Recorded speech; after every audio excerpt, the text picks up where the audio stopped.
Hi guys, welcome back to our YouTube channel. So in this video tutorial, I'm going to show you on how to use Show Me ChatGPT plugin. Okay, so the first thing that you need to know is you will have to subscribe to ChatGPT Plus. Okay, so you will just have to subscribe on that and then just click on your profile to go on the settings and then enable your plugins.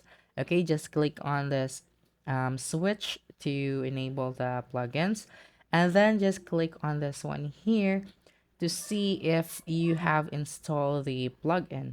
Okay, so just to click on the plugin store if you haven't, and then click on install button to install that plugin. Now click on this box here to enable that one, and then here using the search bar you will then just have to put here your concern or what do you want to show me ChatGPT plugin will do for you.